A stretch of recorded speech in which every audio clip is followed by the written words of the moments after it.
오늘 하나님께서 우리에게 주시는 말씀은 열왕기상 9장 10절에서 14절 말씀을 교독하도록 하겠습니다. 솔로몬이 두 집 곧 여호와의 성전과 왕국을 20년 만에 건축하기를 마치고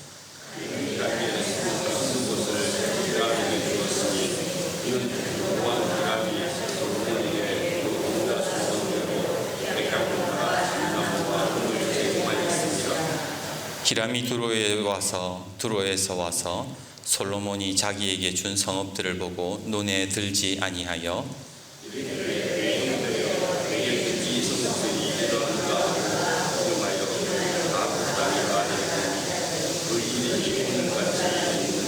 같이요. 히람이 금 120달란트를 왕에게 보내었더라. 아멘. 체코슬로바키아의 소설가 밀란 쿤테라가 쓴 참을 수 없는 존재의 가벼움이라는 소설이 있습니다. 오늘 설교 제목이기도 하지요. 이게 원래 소설이에요. 이 책은 제목처럼 인생을 아주 가볍게 살아가는 사람들의 이야기를 다루고 있는데, 주인공 토마스는 유능한 외과 의사입니다. 그는 한 차례 이혼 경험이 있고 연락하지 않지만 전처와의 사이에 아들이 하나 있습니다. 그러던 어느 날 주인공 토마스는 작은 시골에 왕진을 갔다가 테레자라는 여성을 만나게 되고 사랑에 빠집니다. 문제는 이 남자가 사랑에 빠졌으면 그 여자에만 좀 집중하면 좋겠는데 이 여자 저 여자와 잠자리를 하는 아주 문란한 사람이었던 거예요. 한 사람에게 매여 있지를 못하는 겁니다. 분명 테레자라는 여인을 사랑하면서도 삶이 바뀌지 않습니다. 그러다 보니까 당연히 두 사람이 싸웠다가 헤어졌다가를 반복하면서 서로를 저울질하게 되지요. 그러다가 이 두 사람에게 큰 문제가 일어나는데, 외과 의사로 잘 나가던 이 토마스가 공산주의를 비난하면서 의사직을 박탈당해서 유리창 청소부가 되고, 테레자라는 이 여성 또한 체코를 침공한 소련의 만행을 고발하면서 기자 생활을 그만두게 되었습니다. 그리고 술집에 가서 일을 하게 돼요. 그런 큰 일을 겪었음에도 불구하고 이 남자 주인공의 바람기는 사라지지 않고 다른 집 창문을 닦아주면서 아녀자들에게 계속 찝쩍거리는 그런 삶을 살아갑니다. 남자는 낮에 일하고 여자는 밤에 술집에서 일하는데 뭐 제대로 만날 수 있겠습니까? 결국 여성이 이렇게 말합니다. 이렇게 살 바에는 다 버리고 시골로 돌아가자. 그렇게 둘은 시골에 들어가 살게 됐는데, 시골에 들어가게 됐을 때는 이미 다 늙어서 몸에 힘이 남아있지 않는 그런 할머니, 거의 반할머니 할아버지가 되었을 때였습니다. 그리고 어느 날 자동차를 타고 가다가 사고로 죽어버려요. 이 소설을 보고 나면 참 인생 덧없다 그런 생각이 들어요. 아무런 의미를 찾지 못한 채 그저 아웅다웅거리면서 살다가 허무하게 죽어버리는 인생. 작가의 결론은 이것입니다.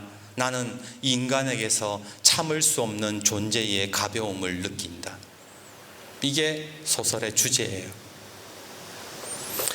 몇 년 전 김윤희 교수가 쓴 이완용 평전을 읽었습니다. 사실 우리는 이완용이라고 하면 천인공노할 악적 매국노로 알고 있지만 이 이완용도 처음부터 그런 인간은 아니었어요. 그는 24살에 과거에 급제한 엘리트 중에 엘리트요, 고종 황제의 총애를 받아서 3년 만에 정삼품 관직에 오른 사람입니다.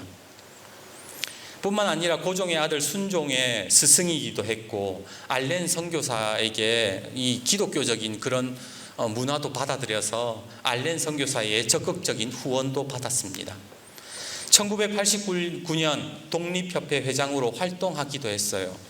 이 사람이 처음부터 나라 팔아먹으려고 했던 사람이 아니라 독립운동을 했던 사람이라고요. 당시 경성 집값이 집 한 채에 1,000원이었대요. 근데 이완용은 100원을 10분의 1인 100원을 자진 납부하면서 독립문도 세웠습니다. 1896년 독립문 주춧돌을 놓는 행사에서 기조 연설문을 얼마나 잘했는지, 얼마나 백성들의 마음을 뜨겁게 했는지 우레와 같은 박수갈채를 받았던 사람이 바로 이완용이에요. 그런데 그런 그가 어느 날 갑자기 천인공노할 나라를 팔아먹은 매국노가 되었던 겁니다. 왜 이렇게 되었을까요?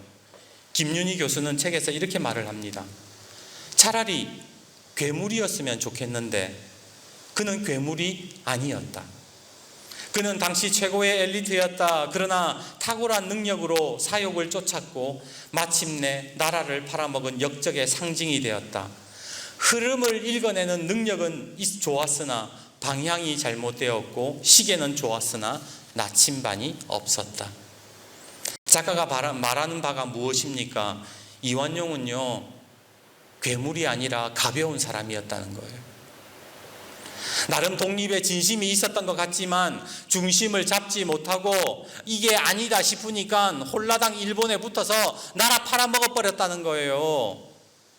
어디 이완용뿐입니까? 저는 이 시대의 정치인들 속에서 가벼움을 느낍니다.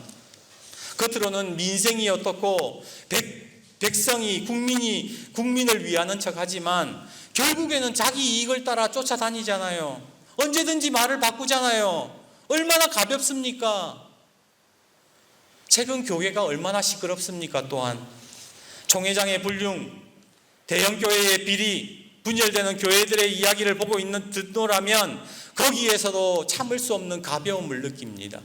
그리고 저는 저희의 모습 속에서도 가벼움을 느꼈습니다. 7년 동안 목회를 했는데 참 아무것도 해놓은 것이 없는 가벼움을 느낍니다. 여러분에게 한번 여쭙겠습니다. 우리는 왜 이렇게 인생이 가벼운 걸까요? 오래전 곡성이라는 영화를 본 적이 있습니다. 평화로운 마을에 의문의 살인사건이 연속적으로 일어나는데 이 동네 경찰이었던 주인공이 사태의 심각성을 느끼지 못하고 그저 하루하루를 살아가다가 어느 날 자신의 딸에게 문제가 생기기 시작하면서 끝없는 혼란에 빠지기 시작합니다. 뭐가 진실인지 뭐가 거짓인지 누가 정의의 편인지 악한 편인지 아무것도 모른 채 이리 흔들리고 저리 흔들리다가 결국에는 비참한 결말을 맞게 되죠. 한참 중심을 잡지 못하고 흔들리고 있는 이 주인공에게 딸이 그렇게 이야기를 합니다. 무엇이 중한디? 무엇이 중하냐고 아무것도 모르면서. 오늘 우리 인생이 왜 이렇게 가벼운 걸까요? 그것은 무엇이 중요한지를 모르기 때문입니다. 성경에 보면 여러분은 에서의 이야기를 잘 아실 겁니다. 그런데 사실 곰곰이 들여다보면 에서가 그렇게 잘못한 게 없어요. 뭐 에서가 우상을 섬겼다거나 살인을 했다거나 불순종했다거나 이런 말이 없습니다. 그저 사냥 좋아하고 자유롭게 연애하고 즐겁게 살았습니다. 그런데 성경은 하나님이 에서를 미워했다라고 그렇게 말씀합니다. 그리고 그 모든 축복을 에서가 아닌 야곱에게 주셨지요. 이유가 뭘까요? 바로 에서는 그 인생에서 무엇이 중요한지를 몰랐던 겁니다. 창세기 25장 34절은 이렇게 말씀합니다. 야곱이 떡과 팥죽을 에서에게 주매 에서가 먹으며 마시고 일어나 갔더니 에서가 장자의 명분을 가볍게 여김이었더라. 하나님이 주시는 축복, 하나님이 약속하신 그 복을 에서는 가볍게 여겼다라는 거예요. 우습게 여겼다는 거예요. 인생을 가볍게 살았다라는 겁니다. 그리고 결국 에서는 배고프다면서 하나님의 그 약속인 장자의 축복을 팥죽 한 그릇에 넘기고 말았지요. 아마 이런 에서의 모습을 보면서 하나님이 어떤 마음을 느끼셨을까요? 참을 수 없는 존재의 가벼움을 느끼셨을 겁니다. 광야의 이스라엘 백성도 마찬가지입니다. 출애굽에서 중요한 것은 하나님의 구속과 하나님 백성으로서 살아가는 것이었습니다. 하지만 이스라엘 백성들은 그게 별로 중요하지 않았어요. 하나님이 우리를 구원하셨다, 하나님이 우리를 구속하셨다, 그것이 중요한 것이 아니라 지금 당장의 배고픔과 목마름만이 중요했잖아요. 그래서 그것만 쫓아다니고 원망하고 불평하던 이스라엘 1세대는 바로 하나님이 약속하신 가나안 땅에 들어가지를 못했던 겁니다. 오늘 우리의 신앙생활 속에 무엇이 중요한지를 모르면 우리는 한없이 가볍게 살아가게 될 것입니다. 하나님께서는 성경을 통해서 가볍게 여기지 말아야 할 것들을 말씀해 주셨습니다. 첫째, 하나님을 가볍게 여기지 말아라 라고 말씀하셨습니다. 신명기 5장 11절이지요. 너는 내 하나님 여호와의 이름을 망령되이 일컫지 말라. 나 여호와는 내 이름을 망령되이 일컫는 자를 죄 없는 줄로 인정하지 아니하리라. 하나님을 가볍게 여기고 하나님을 망령되이 일컫는 자는 하나님께서 죄를 물으시겠다라고 말씀하셨어요. 두 번째, 하나님의 말씀을 가볍게 여기지 말라고 성경은 말씀합니다. 잠언 5장 11절에서 14절 두렵건대 마지막에 이르러 내 몸 내 육체가 쇠약할 때에 네가 한탄하여 말하기를 내가 어찌하여 훈계를 시뢰하며 내 마음이 꾸지람을 가벼이 여기고 내 선생의 목소리를 청종하지 아니하며 나를 가르치는 이에게 귀를 기울이지 아니하였던고. 많은 무리들이 모인 중에서 큰 악이 악에 빠지게 되었노라 하게 될까 염려하노라.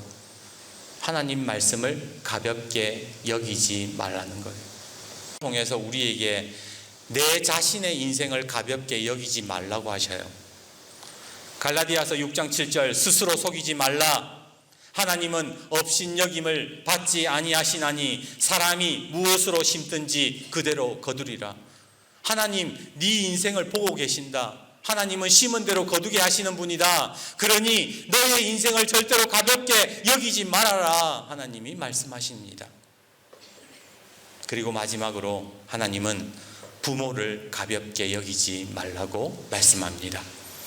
신명기 27장 16절 그의 부모를 경홀히 여기는 자는 저주를 받을 것이라 할 것이요 모든 백성은 아멘 할지니라. 부모를 공경한다라는 말은 히브리 말로 무게를 인정한다라는 겁니다. 부모님의 삶의 무게를 가볍게 여기는 사람은 저주를 받을 것이다. 성경은 그렇게 말씀을 하고 있지요. 오늘 우리가 살아가는 인생 속에서 가볍다라는 것은 다르게 말하면 진지하지 못하다라는 거예요. 그리고 진지하지 못하다라는 것은 고민이 없다라는 겁니다. 왜 우리가 가벼운 줄 아세요? 아무 고민 없이 내 하고 싶은 말 하고 살고 내 생각대로 살고 내가 주장하는 대로 내가 계획하는 대로 살기 때문에 가벼워지는 거예요. 오늘 내가 어떻게 살아야 할 것인가, 어떤 선택이 하나님을 기쁘시게 할 것인가, 무엇이 그리스도인의 삶인가 고민하지 않는 삶은 가벼운 말과 가벼운 삶을 살아갈 수밖에 없을 겁니다. 이제 본문의 말씀으로 들어가 봅시다. 교회에 다니지 않아도 모두가 아는 이스라엘의 왕이 있습니다. 바로 다윗과 솔로몬이지요. 다윗은 골리앗과의 싸움에서 승리한 사람, 솔로몬은 세상에서 가장 지혜로운 왕, 사람들이 그렇게 알고 있습니다. 그래서 다윗은, 그런데 성경을 보면요, 분명히 이렇게 유명한 사람 다윗과 솔로몬이지만 성경의 평가가 좀 다릅니다. 성경은 다윗을 어떻게 평가하는가? 하나님 마음에 합한 자다, 하나님이 기뻐하시는 자다, 그렇게 표현을 합니다. 그런데 솔로몬은 좀 이상하게 표현을 해요. 어떻게 표현을 하느냐? 예수님이 누가복음 12장 27절에 이렇게 말씀하십니다. 백합화를 생각하여 보라. 실도 만들지 아니하고 짜지도 아니하느니라. 그러나 내가 너희에게 말하노니 솔로몬의 모든 영광으로 입은 것이 이 꽃 하나만큼 훌륭하지 못하였느니라. 백합의 이 가치와 솔로몬의 업적을 예수님이 비교하면서 솔로몬은 이 백합화보다 못한 존재야. 의미 없는 존재야. 예수님이 그러셨다라는 거예요. 평가절하하신 거죠. 왜 예수님이 솔로몬을 이렇게 평가절하하신 건가? 그 이유가 열왕기상 11장에 보면 나옵니다. 솔로몬이 마음을 돌려 이스라엘 하나님 여호와를 떠남으로, 솔로몬이 그렇게 지혜를 받고 하나님의 성전을 지었음에도 불구하고 하나님을 떠났대요. 그리고 여호와께서 그에게 진노하시니라. 여호와께서 일찍이 2번이나 그에게 나타나시고 이 일에 대하여 명령하사 다른 신을 따르지 말라 하셨으나 그가 여호와의 명령을 지키지 않았느니라. 하나님이 2번이나 솔로몬에게 나타나셔서 너 그렇게 살면 안 돼, 너 우상 숭배하면 안 돼 그러셨는데도 솔로몬이 하나님의 말씀을 귓등으로도 듣지 않았다라는 겁니다. 왜? 하나님의 말씀을 가볍게 여겼던 것이지요. 사무엘상 2장 30절에 하나님은 이렇게 말씀해 주십니다. 이스라엘 하나님 나 여호와가 말하노라. 나를 존중히 여기는 자를 내가 존중히 여기고 나를 멸시하는 자를 내가 경멸하리라. 솔로몬이 하나님을 멸시하고 하나님을 가볍게 여기는데 어떻게 하나님께서 솔로몬을 귀하게 여겨주시고 존대하시겠냐 말입니다. 오늘 솔로몬의 모습을 보면요, 하나님을 가볍게 여기는 그 출발점이 오늘 본문에 나오게 됩니다. 10절에서 13절의 말씀을 한번 보십시오. 솔로몬이 2집 곧 여호와의 성전과 왕궁을 20년 만에 건축하기를 마치고 갈릴리 땅의 성읍 20곳을 히람에게 주었으니 이는 두로 왕 히람이 솔로몬에게 그 온갖 소원대로 백향목과 잣나무와 금을 제공하였습니다. 히람이 두로에 와서 솔로몬이 자기에게 준 성읍들을 보고 눈에 들지 아니하여 이르기를 내 형제여 내게 준 이 성읍들이 이러한가 하고 이름하여 가불 땅이라 하였더니 그 이름이 오늘까지 있으니라. 솔로몬이 하나님의 성전을 건축할 당시만 해도 이스라엘에는요 좋은 나무가 없었어요. 토양이 척박하다 보니까 백향목처럼 좋은 크고 굵은 나무가 없었어요. 그래서 솔로몬이 어떻게 했냐면 두로왕 히람에게 지금 내가 하나님의 성전을 지으려고 하니까 나무랑 금이랑 좀 대달라. 그러니까 히람이 뭐라고 얘기를 하느냐, 그러면 우리 땅은 농사 짓기가 척박하니까 이스라엘에 좀 좋은 땅을 우리에게 주면 우리가 나무와 금을 주겠다. 그렇게 물물교환을 하게 되었던 겁니다. 그런데 성전을 다 짓고 난 이후에 이제 빌린 것을 갚아야 되잖아요. 그래서 솔로몬이 이제 땅을 이 두로왕 히람에게 떼어주려고 하는데 솔로몬이 묻습니다. 어떻게 갚아드릴까요? 그러자 이스라엘에 좀 좋은 땅을 주십시오. 그러니까 솔로몬이 이스라엘에 20곳을 성읍 20곳을 내어주었는데 막상 이 두로왕 히람이 그 땅을 받고 보니까 완전히 황폐한 땅이었던 거예요. 농사조차 지을 수 없는 석회질 땅이었던 거예요. 그래서 이 두로왕 히람이 너무 화가 났던 거예요. 그래서 좀 이렇게 어떻게 형제요, 어떻게 이렇게 할 수 있느냐. 그런데 히람이요 더 이상 따지지를 못해요.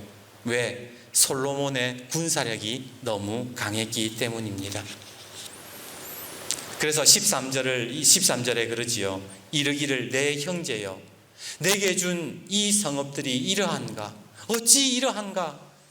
그리고 이름하여 가불 땅이라 하였더니, 가불이라는 말은요 개합불이라고 해서 쓸모없는 땅이라는 뜻이에요.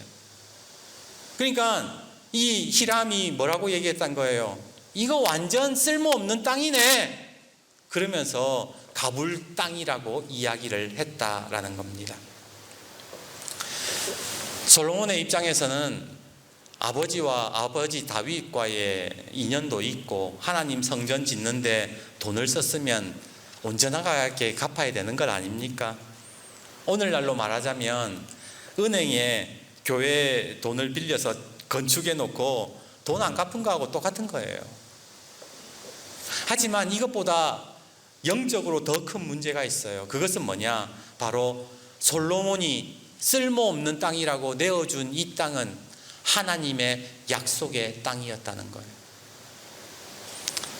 하나님께서 출애굽에서 가나안 땅으로 들어갈 때에 이 땅은 내가 납달리 지파에게 준 땅이다. 이 땅을 잘 지켜서 하나님의 약속과 번영과 번성을 누려라. 하나님이 그렇게 주신 땅인데 솔로몬이 어떻게 했다고요? 가볍게 여겼다고요. 우습게 여겼다고요. 신약 성경을 보면 솔로몬이 버린 땅은요, 나중에 어떤 땅이 되냐면 예수님이 사역을 시작하신 곳입니다. 갈릴리예요, 갈릴리. 별 쓸모없다고 버린 땅은 예수님이 가장 많은 사역을 하신 곳이고 하나님의 이적과 그리고 하나님의 나라가 선포된 곳이 바로 솔로몬이 버린 땅이었다는 겁니다. 오늘 우리가 살아가면서 솔로몬처럼 놓치고 있는 것은 있지 않습니까? 정말로 이것은 하나님께서 나에게 주신 것인데 그것을 쓸모없는 것이라고 그냥 내팽개쳐 버리지는 않습니까? 옛날에는요, 세례받는 게 쉽지 않았어요. 적어도 세례받으려면 교육도 오랫동안 받아야 되고요, 분명한 신앙 고백이 없으면 세례 안 줬어요. 근데 지금은 어떻습니까? 그냥 주잖아요. 목사 아무나 할 수 없었고 장로 아무나 될 수 없었습니다. 그런데 지금은 어떤 교단에는 6개월만 공부하면 목사가 됩니다. 영향력 좀 있고 돈 좀 있다 그러면 장로가 됩니다. 가방끈 길고 돈 있으면 큰 소리 치는 사람들이 교회에서 득실됩니다. 교회가 너무 가벼워져 버렸어요. 그런데 성경을 보면 하나님께서는요, 언제나 대가를 치르게 하셨습니다. 심은 대로 거두게 하셨고요. 그리고 성경을 보면 말씀만으로도 하나님께서는 우리의 죄를 사해 주실 수 있는 분이시지만 그럼에도 불구하고 독생자 예수 그리스도를 이 땅에 보내셔서 십자가라는 대가를 치르게 하셨다라는 거예요.